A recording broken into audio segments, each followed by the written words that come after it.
Telu. Assalamualaikum warahmatullahi wabarakatuh.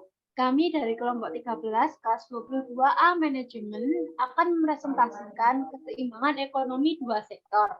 Adapun anggota kelompok kami, next. Yang pertama ada Zakaria Ali Putra Dukanda dengan NPM 2201010017, Hilda Taskia Firmansyah 2201010019, dan Muhammad Rafi Alfarizi 2201010029.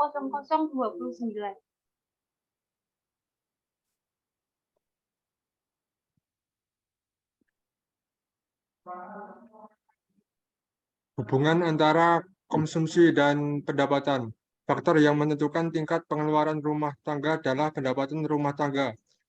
Hubungan antara konsumsi dan pendapatan dinamakan daftar skedul konsumsi. Daftar ini menggambarkan besarnya konsumsi rumah tangga pada tingkat pendapatan yang berubah-ubah. Ciri-cirinya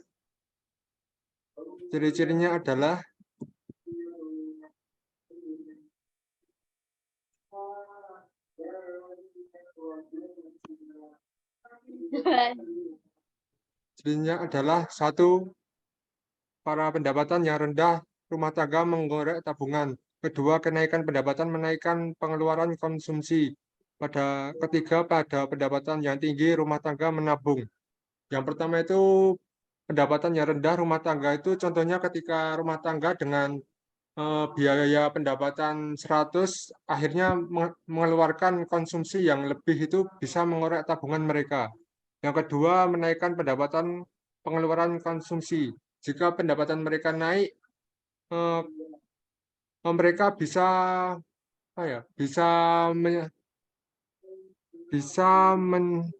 mendapatkan penghasilan yang lebih tinggi dan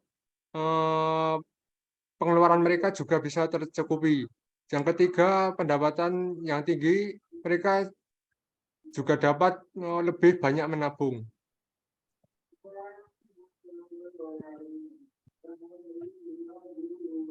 Selanjutnya, kecondongan mengkonsumsi dan menabung.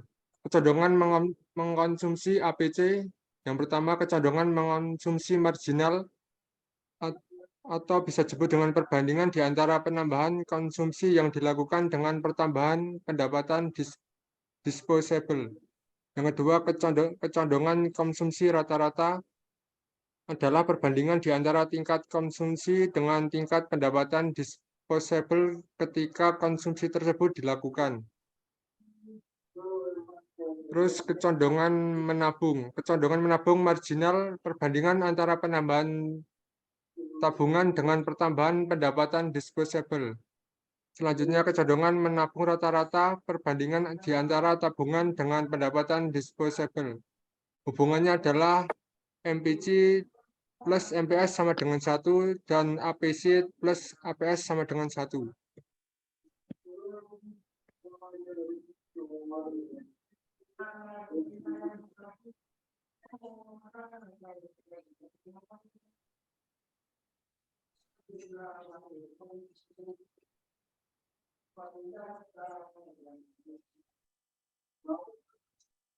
Selanjutnya akan dilanjutkan oleh Hilda Taskia.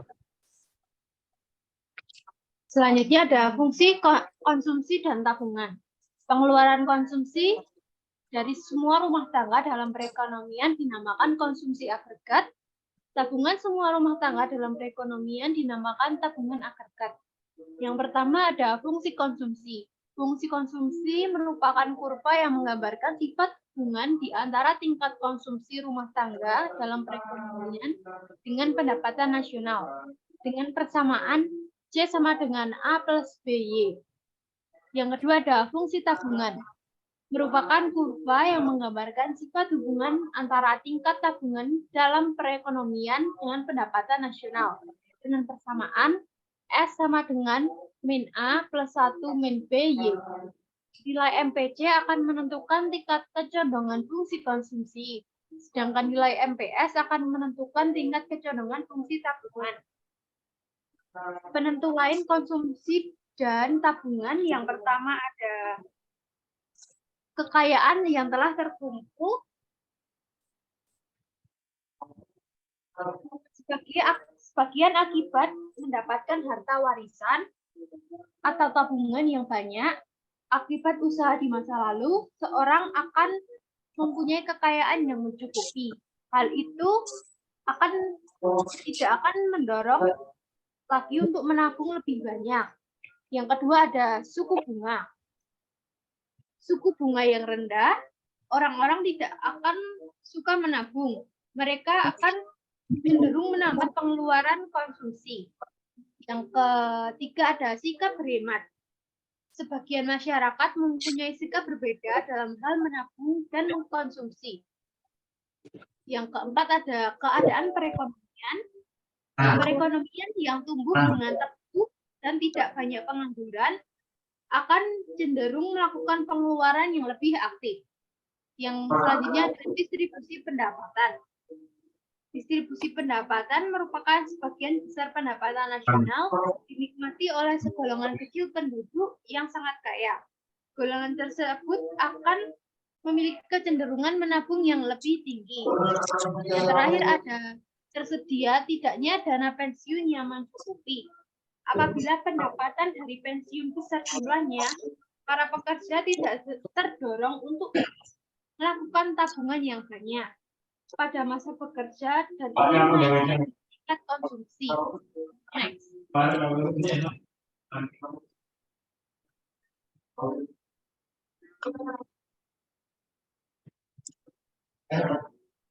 Selanjutnya, investasi atau penanaman modal.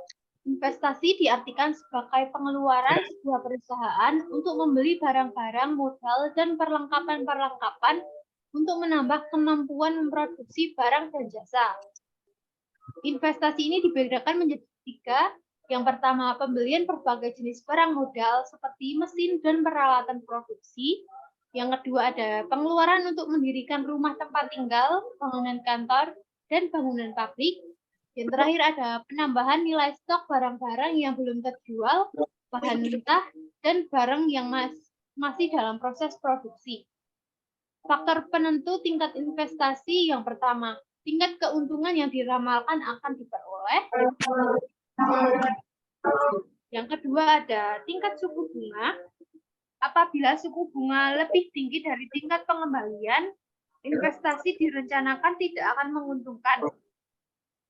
Oleh karena itu, investasi akan dibatalkan. Yang kedua, ramalan mengenai keadaan ekonomi di masa depan. Yang keempat ada kemajuan teknologi. Makin banyak pembaruan yang dilakukan, makin tinggi investasi yang akan dilakukan. Selanjutnya ada tingkat pendapatan nasional dan perubahannya. Tingkat pendapatan nasional yang tinggi akan memperbesar pendapatan masyarakat. Masyarakat memiliki pendapatan yang besar akan memiliki permintaan yang besar terhadap barang dan jasa. Hal ini akan mendorong dilakukannya lebih banyak investasi. Yang terakhir ada kecenderungan keuntungan perusahaan. Selanjutnya akan dilanjutkan oleh Mas Raffi.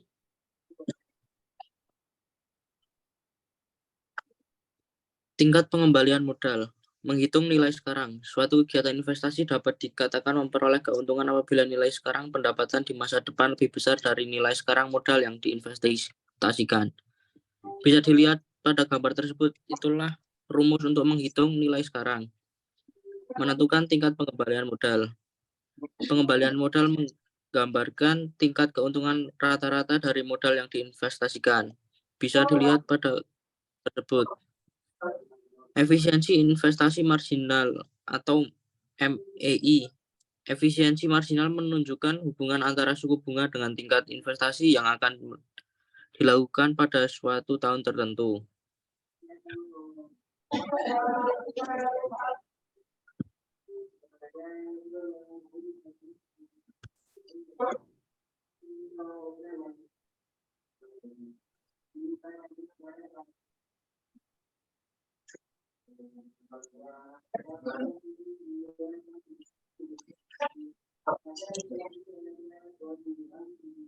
Fungsi investasi menunjukkan keterkaitan antara tingkat investasi dan tingkat pendapatan nasional. Dibedakan menjadi satu, investasi ekonomi, artinya pembentukan modal yang tidak dipengaruhi pendapatan nasional.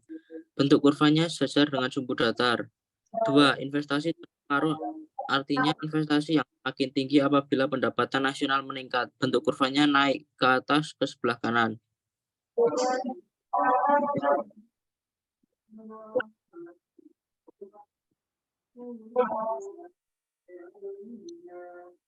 Penentu tingkat kegiatan ekonomi.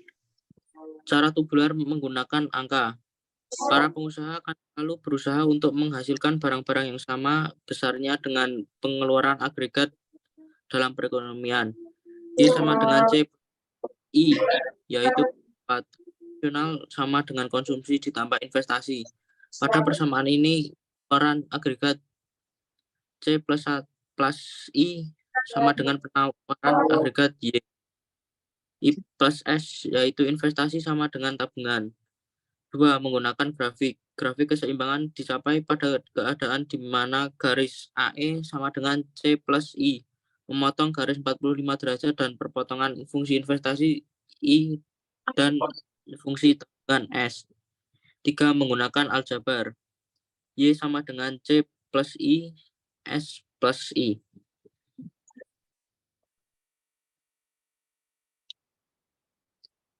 Perubahan keseimbangan dan multiplier. Analisis multiplier menerangkan sejauh mana pendapatan nasional akan mengalami perubahan, efek dari perubahan pengeluaran agregat. Nilai multiplier menggambarkan perbandingan di antara jumlah pertambahan atau pengurangan dalam pendapatan nasional dengan pertambahan atau pengurangan dalam pengeluaran agregat yang telah menimbulkan perubahan dalam pendapatan nasional.